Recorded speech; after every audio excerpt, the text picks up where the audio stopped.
Question number 8 mister B का यहाँ पे इनकम का स्टेटमेंट दिया हुआ है। उनका इनकम फार्मिंग बिजनेस से हो रहा है 90,000 रुपीज़ का, डेयरी बिजनेस से 75,000 रुपीज़ का, स्मॉल स्केल इंडस्ट्री से हो रहा है 2,60,000 का, डिविडेंड फ्रॉम कोऑपरेटिव सोसाइटी है 2,700 रुपये, डिविडेंड फ्रॉम डोमेस्टिक कंपनी है 2,685 रुपये जो कि एग्जेम्प्ट होता है, और income from unit of mutual fund है 2,500 रुपये।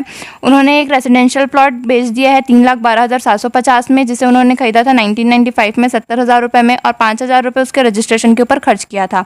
मार्केट वैल्यू प्लॉट का है 1/4/2001 को 72,000 रुपये, और 19-20 में उसका इंडेक्स दिया हुआ है 289। मिस्टर रॉय ने एक बंगलो रेंट पे लिया है जिसके लिए वो 3,500 रुपये पर मंथ पे करते हैं। उनको क्लॉथ बिजनेस से लॉस हो रहा है 49,000 रुपीज़ का, जिसमें डेप्रिशिएशन डिडक्ट नहीं किया गया 21,000 का, यानी कि हमको डेप्रिशिएशन को भी सेट ऑफ करना होगा। प्रीवियस ईयर में उनका लॉस था 32,000 रुपये का। उसके बाद interest on post office saving bank है 1,500 रुपये, interest on national saving certificate है 6,000 रुपये।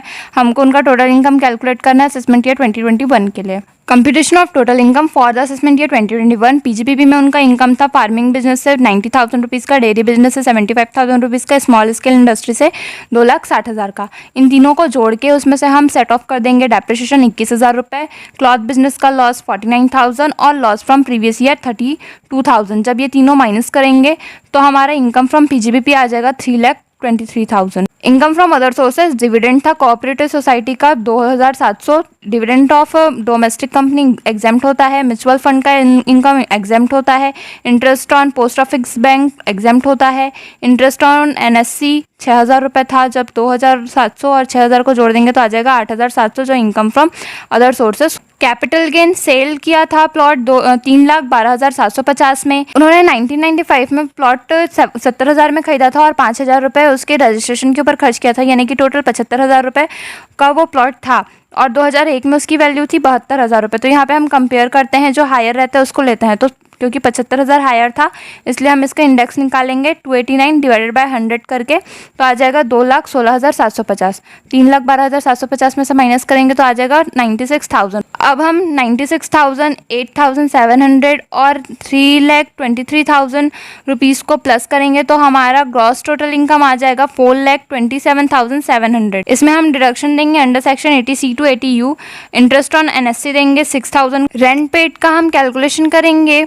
सबसे पहले हमको टोटल इनकम निकालना है। इसमें ग्रॉस टोटल इनकम में under section 80C to 80U जो भी एग्जेम्पशन होगा वो माइनस करेंगे, long term capital gain minus करेंगे, और short term capital gain 111A के अंदर जो आएगा वो माइनस होगा। ग्रॉस टोटल इनकम था 4,27,700, एनएससी था 6,000 का, और लॉन्ग टर्म कैपिटल गेन था 96,000 का। जब माइनस करेंगे तो हमारा टोटल इनकम आ जाएगा 3,25,700।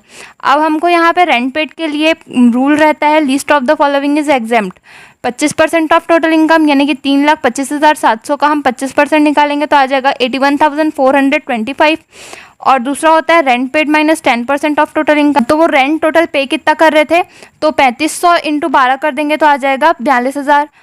अब हम 3,25,700 का 10% निकालेंगे तो यहाँ पे आ जाएगा 32,570। तो 42,000 में से 32,570 माइनस करेंगे तो आ जाएगा 9,430, और 5,000 पर मंथ होता है इसलिए 12 से इंटू कर देंगे तो आ जाएगा 60,000। इन तीनों में सबसे छोटा है 9,430, इसलिए हम इसको रेंट पेड मान लेंगे, और यहाँ पे रेंट पेड में 9,430 का हम डिडक्शन देंगे। तो 4,27,700 में से 6,000 और 9,430 माइनस करने पे आ जाए 4,12,270 जो उसका total income. Question number 9, doctor Ramlal एक मेडिकल प्रैक्टिशनर हैं और वो पार्ट टाइम जॉब कर रहे हैं एक प्राइवेट हॉस्पिटल में, जहाँ पे उनको रेम्यूनरेशन भी मिल रहा है। वो कंसल्टेशन भी दे रहे हैं as a physician ABC limited में, जहाँ पे उनको मंथली फीस मिलता है। उन्होंने अपना रिसिप्ट और पेमेंट का इन्फॉर्मेशन दिया हुआ है। कंसल्टेशन फीस है 6 लाख रुपये, रेम्यूनरेशन ऑफ प्राइवेट हॉस्पिटल है 2,80,000 रुपये, remuneration of ABC company limited है 70,000, interest on bank fix deposit है 1,30,000 रुपये, इंटरेस्ट ऑन NSC है 5,000 रुपये। पेमेंट वो कर रहे हैं रेंट और इलेक्ट्रिसिटी का 1,20,000 रुपये, टेलीफोन चार्जेस 24,000 रुपये, पेंटिंग और स्टेशनरी 5,000 रुपये, कार मेंटेनेंस चार्जेस 1,20,000 रुपये, वेजेस फॉर क्लिनिक असिस्टेंट 36,000 रुपये, ड्राइवर सैलरी है 48,000 रुपये, लाइफ इंश्योरेंस प्रीमियम है 24,000 रुपये। 1/4/2019 को उनके कार का रिटर्न डाउन वैल्यू था 2,50,000 रुपये, फर्नीचर का वैल्यू था 3 लाख रुपये। वो अपने कार और टेलीफोन का 20% अपने प्राइवेट पर्पज़ से यूज़ करते हैं और डेप्रिसिएशन कार पे लगता है 15% से, फर्नीचर पे लगता है 10% से। तो हमको उनका टोटल इनकम कैलकुलेट करना है assessment year 2021। Computation of total income for the assessment year 2021। Salary, क्योंकि ये पार्ट टाइम उनका रेम्यूरेशन था प्राइवेट हॉस्पिटल में 2,80,000 रुपये का, इसमें हम डिडक्शन देंगे स्टैंडर्ड डिडक्शन 50,000 का, तो आ जाएगा 2,30,000 जो उनका इनकम फ्रॉम सैलरी होगा। पीजीबीपी इसमें हम ऐड करेंगे कंसल्टेशन फीस 6 लाख रुपए, रेम्यूरेशन ऑफ एबीसी लिमिटेड 70,000 रुपये, तो ये टोटल हो जाएगा 6,70,000।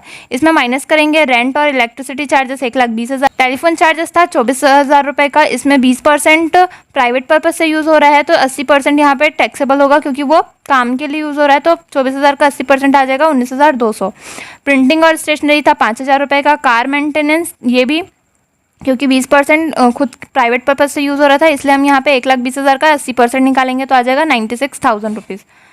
अब वेजेस था यहाँ पे 36,000 रुपये। ड्राइवर का सैलरी था 48,000। यहाँ पे कार क्योंकि प्राइवेट पर्पज से यूज़ हो रहा था, इसलिए हम यहाँ पे सैलरी का भी 80% निकालेंगे तो आ जाएगा 38,400।